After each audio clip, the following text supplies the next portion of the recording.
Is Magcargo-GX good?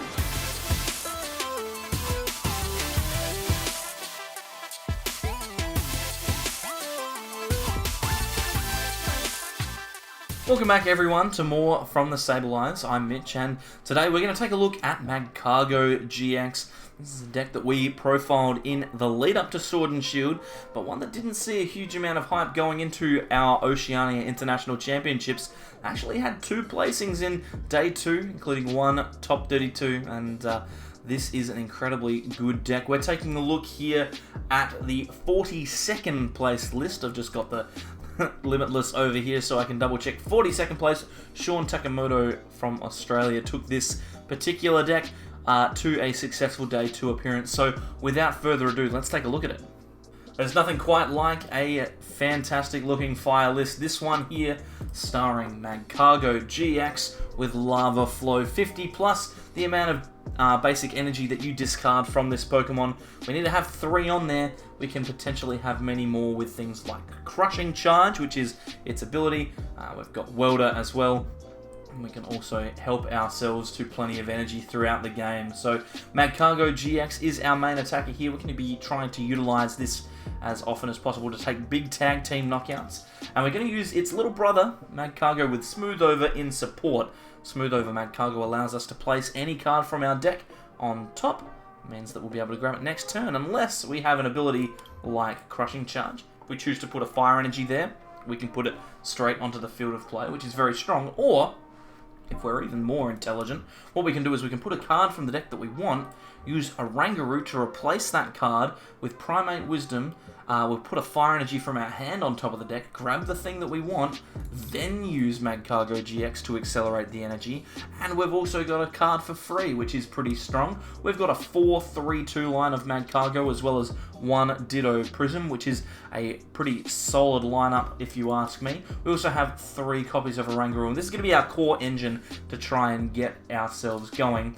We also have a few extra cards on the side. We've got a Turtonator here with Explosive Jet. We can potentially do a lot of damage with Turtonator, especially if one of our Magcargos doesn't get knocked out. Explosive Jet, 50 times the amount of energy that we discard, so discard those Fire Energies from the field of play and we can do a lot of damage. We also have a 1-1 line of Ninetales, which can also make use of that Ditto Prism in order to use 9 Temptations to gust out the targets that we want. We have 1 Dedenne, usually going to be used pretty early to try and set ourselves up very quickly. We want to get as many Slugma down as we can so that it's not too hard to set up our Magcargo in the 2nd or 3rd turn. So Dedenne is going to help us there. We also have a Resetting Hole Marshadow to remove pesky stadiums like Chaotic Swell, which will stop us from using our Giant Hearth. We have 3 of those. Or things like Power Plant that could potentially turn off our Crushing Charge ability. We also have a few extra cards that you wouldn't kind of think of in a deck like this. There's a heap of Pokemon Search. We've got 4 Quick Ball, obviously, best card from the set. But we also have 3 copies of Pokemon Communication, 3 Great Ball, and 1 Cherish Ball as well. That adds up to a huge 11 Pokemon Search cards. And that doesn't even include the way that we're going to search out Pokemon with Smooth Over as well. So this deck designed to find Pokemon as quickly as possible and try and get them into the field of play as soon as we can. We also, in combination with our Ninetales for Gus, we have 3 copies of Pokémon Catcher. Sometimes all you need is to flip heads and you get a free knockout. So Pokémon Catcher, obviously very strong, definitely worth considering. We have 1 copy of Ordinary Rod to help put back Pokemon if we need them. One of the things that's a bit of an issue with this Magcargo line is that we're using the same basic to evolve our attacker as we are our main support Pokemon. So sometimes we might find ourselves in a bit of a bind. We need a couple more Pokemon, maybe a Slugma or 2, back in the deck from the discard pile in order to accelerate our game state. So Ordinary Rod can be good for that, as well as putting some energy back as well. We've got 4 Fire Crystals, so if there's energy in the bin, we can just grab them straight out with this bad boy. 3 Fire Energy into our hand is enough to welder and attach, and sometimes that's enough to take a knockout. That's 200 damage on your main attacker. We also have 2 Switch so that we can move in and out of the active as we need to, although to be fair, we'll probably stick a Magcargo-GX out the front and hope that it does the job.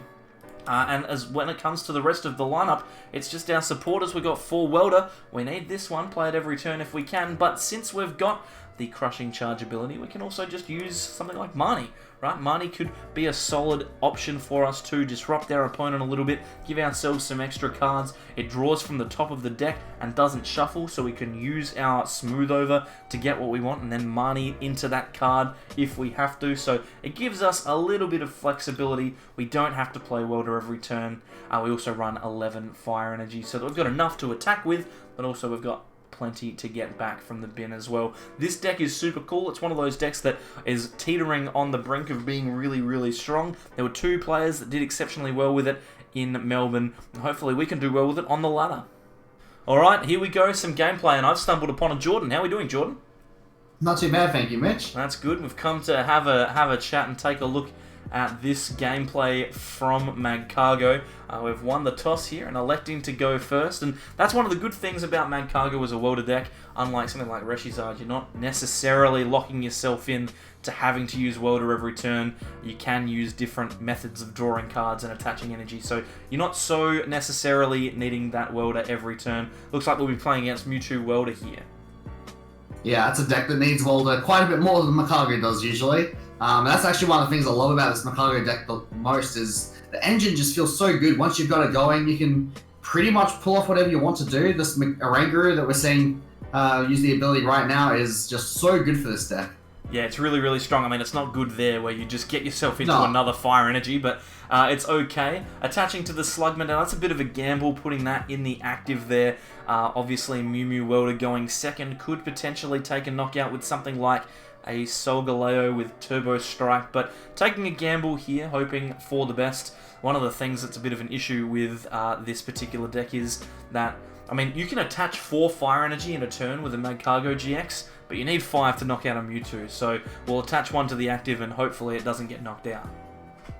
Yeah, being able to just take the 1-hit KO on a Mewtwo is insane, but I don't think you realistically need to go for that like every turn. You've got a bit of leeway where you can potentially go for a 2-hit KO and still be okay due to the favourable price trade, and you've also got some other attackers you can go into as well. You could even potentially attack with the Magcargo if you had to, if you missed the knockout by a tiny bit of damage, but that's obviously not ideal. But yeah, as long as you get that Smooth Over Magcargo as soon as possible, for the most part, your draws should be pretty good for the rest of the game. So it's all about just making sure you get that turn 2 Magcargo and hoping you haven't lost by the time you do so. Yeah, exactly. It looks like my opponent retreating into a Jirachi here, ready to Stellar Wish. They've only got 3 cards in hand, so they're not likely to be able to do a huge amount here, but there is always the chance Quick Ball coming out could potentially discard some attackers. They've got a attachment there and no attacks, so we've not been punished. We've drawn into another Fire Energy because of course we have. That's what we put on the top of the deck with the Oranguru. Exactly. So so we're going to play the Marnie here and hope for the best. We're going to save the Oranguru because if we do find that Magcargo GX, which we've luckily gotten into, then we could potentially put a Fire Energy on top, but we haven't found one. There's 2 Great Balls to try and find that Smooth Over, and worst case scenario, we've now got the Dedenne change as well. And yeah, it doesn't look like we're able to find a Magcargo yet, but we've got the Magcargo GX at least, which is definitely a card we want to see. It means that at the very least, if you at least draw a Fire Energy off of this Dedenne change, we could potentially just use the ability from Magcargo GX to take a guaranteed knockout. Looks like we're going for the ability first, though. Is that a Ninetales off the top? Sure is. It is. was, yep. Now it's in the bin, so managed to put one of those Pokemon Catchers back, though, which is pretty good. And we've found a Primate Wisdom to put a Fire Energy back on top of the deck as well, which means that our Crushing Charge will be able to charge our Magcargo GX up to 3 energy and get ourselves a knockout on this Jirachi, which I think is pretty strong. We could even potentially use Pokemon Catcher here to maybe gust out something like that, the Dedenne, to take a couple of prizes, although I think taking the Jirachi here is probably stronger, get rid of that extra consistency that they might need to get out of this 4-card hand. I think he didn't actually have to discard the Fire Energy for that knockout as well, actually. It does actually have 50 base power, so it does knock out a Jirachi for free with just the 3 energy, but that's alright, we want the engine to discard anyway. It was an error, but that's okay. That's why Jordan's here That's why Jordan's here to talk me through it. It is one of those things that I did in the moment in recording this game. I was just kind of like, yes, I got everything I needed. Discard the energy, off we go. 200 damage. That's way too much. 200 damage is way too much. Very exciting when it happens. But hey, it's okay. My opponent here having Cherish Ball, so they'll be able to get out of their hand, and they've got another Jirachi as well. Presuming they've got a Dedenne, which you'd have to think that they do. But they're taking a long time on this search. There it is. There's the Dedenne, so they'll be able to get out of it. And my hand not super great, Jordan, you'd have to say. Yeah, this is actually a really dangerous spot for us right now, because I'd say it's very likely that with just a Welder, our opponent could easily pull off something like a Flare Strike with Rechizard, just do a flat 230 damage, knock out our Magcargo. And not only do we not have our Smooth over Magcargo yet, but we actually don't have any Fire Energy either to take use of that Welder, so we might actually just be having to get lucky off of our 2 Oranguru abilities. Luckily, thanks to the Quick Ball, we would be able to shuffle our deck in between using both Oranguru, so we're not going to see the same card again. So we can theoretically see 3 different cards at least with the next hand, and considering all we've been looking for is a Fire Energy, that's actually not too bad odds of finding something good, but it'd definitely be nice to see if we can get that Smooth over into play just to guarantee it. Yep. And we see the Welder from the opponent here, only for 1 energy it looks like, so we're not going to be Flare Strikes this turn. It probably means that the Magcargo survives. I think with 3 energy max, the most they can probably do is like 180 with a Megalopunny. Yeah, I think so. So, looks like Turbo Strike's going to be the option here, which actually gives us a chance to really pull away in this game. If we get a really, really strong hand here, obviously it's unlikely with what we've got, but we could potentially put 5 energy onto this Magcargo and take a massive knockout. If only we just had 1 extra energy already attached, but alas, 'twas not to be, Jordan, was not to be. That's fine. They're going to play a Giant Hearth, you know it. Yeah, well, let's just hope that that's the case. I mean, they need more energy anyway, right? So they need more discard. They're going to play one down. We wouldn't worry about it. Well, they haven't gone for a manual attachment this turn. The only energy they've attached is with the Welder, so it actually wouldn't be that surprising to see a Giant Hearth from our opponent here. And that would be insane. Like, that would almost just lock up the knockout here. Yeah. Or at least, it would have if we did discard an energy last time. Let's not think about that. Don't worry about it. It's one of those cards where if they do play down the Giant Hearth, then this hand goes from kind of awful to incredibly good. Like, we have an amazing turn if they give us some energy, but the chances of that happening at this point are pretty slim. It looks like our opponent thinking quite hard about what the play is here. Maybe they attach an energy to the Mewtwo, but if they do, then it could just get returned. But if they don't attach to the Mewtwo, then maybe they miss the next knockout. It's kind of an awkward situation for them, especially since Magcargo GX only gives up 2 prizes. They're going to need to knock out 3 Pokemon this game. Yeah, and there's also the possibility I need to keep in mind, maybe they don't actually have a retreat for this Jirachi. Maybe they physically can't get it out the active and couldn't attack us with YouTube if they tried. Hadn't considered that. Yes, perhaps they can't.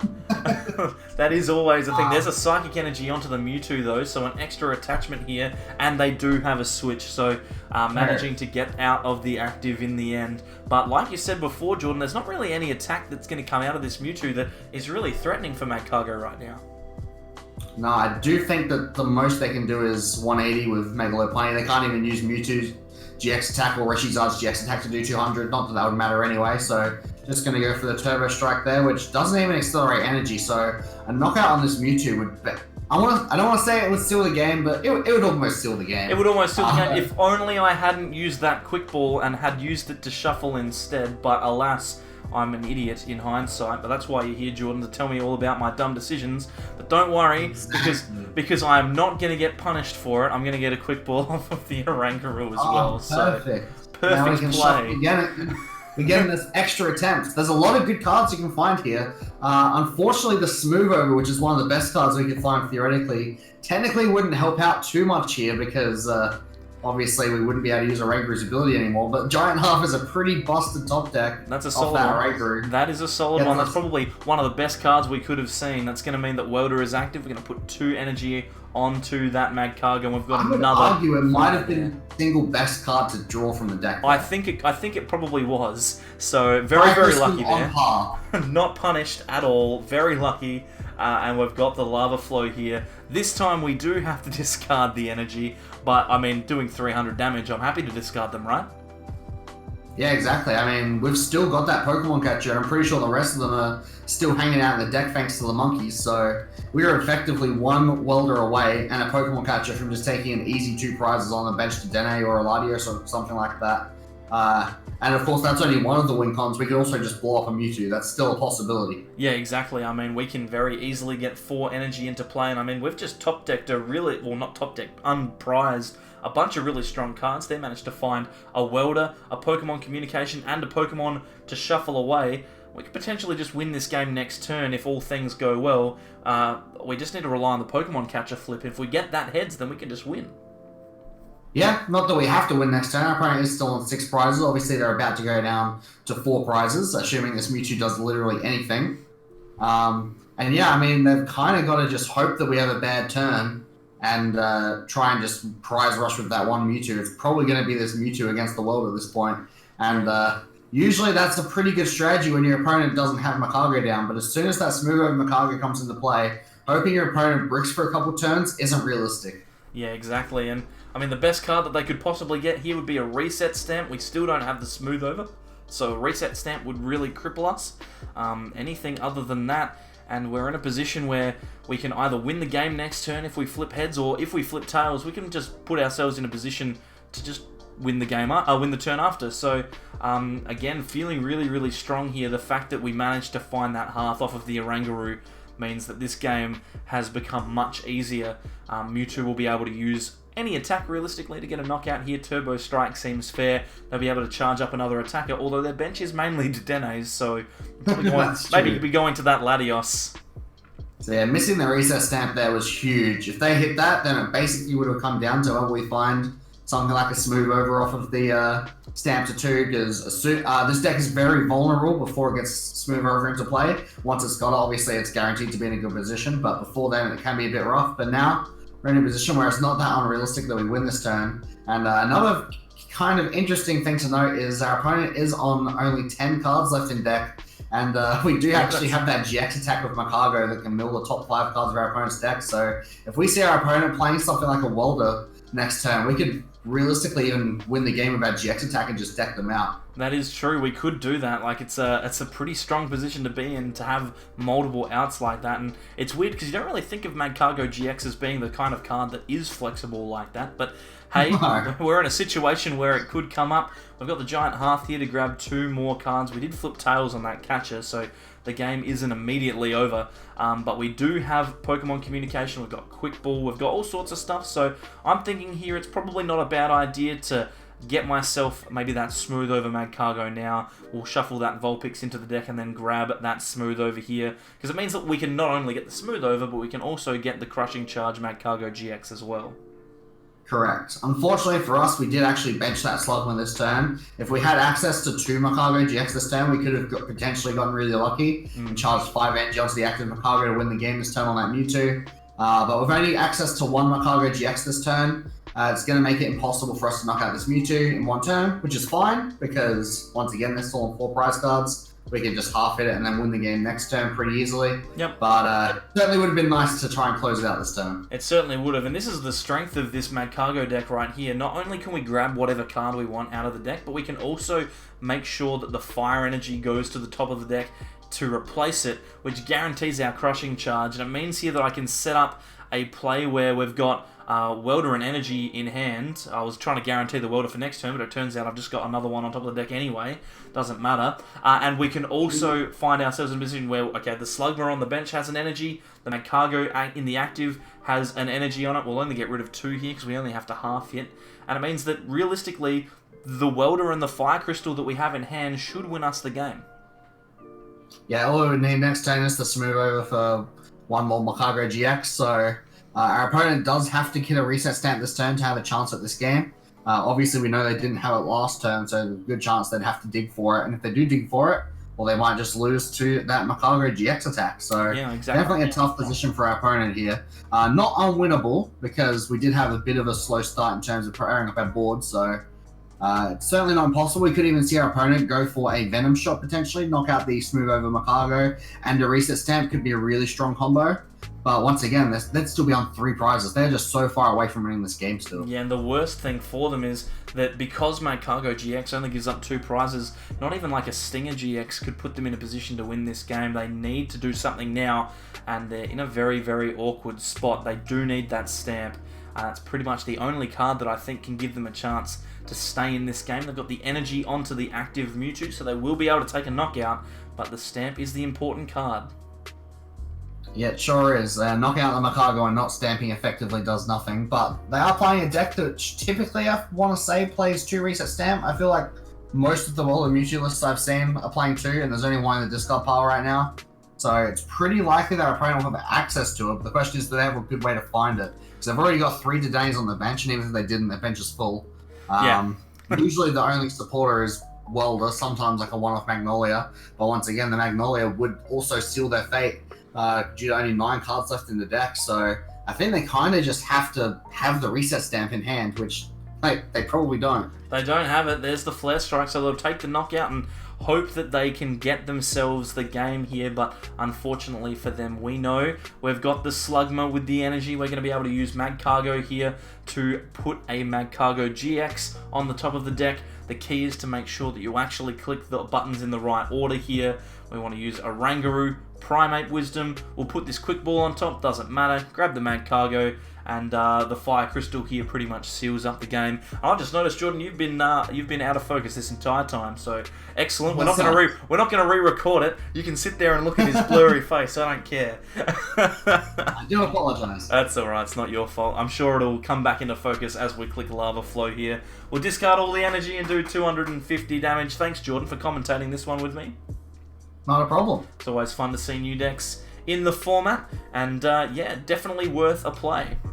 Magcargo GX, it's a deck that I think I'm going to have a lot of fun with over the next few weeks. This is one that, when it gets going, it starts to feel really, really good. I will say, though, for a bit of disclosure, it did take a while to find a game that was worth showing for you. Magcargo, when it doesn't set up, it doesn't set up. So you have to be wary. If you are going to play this deck, don't expect it to work every single time. It's pretty good, but it's not going to be as consistent as one of those top tier decks. On the other hand, the other games that I played, I won really, really quickly because there was nothing my opponent could do to deal with it. So, I mean, it's 6 of one, half dozen of the other, I guess. It's I'd rather win some like that than not win them at all. So thank you very much to the players who took Magcargo to the event and took a risk and were successful, and thanks to you for coming along and watching our content here on the Sable Eyes. If you like it, then consider subscribing. There's a little button just here that you can click. There's some videos down the sides that you might like to watch, as well as a playlist for some more decks from Sword and Shield. You can follow us on Facebook and Twitter to get the latest goss. That's at the SableEyes_YT, and apart from that, thank you very much for coming along, and we'll see you all next time for more from the Sable Eyes. Bye.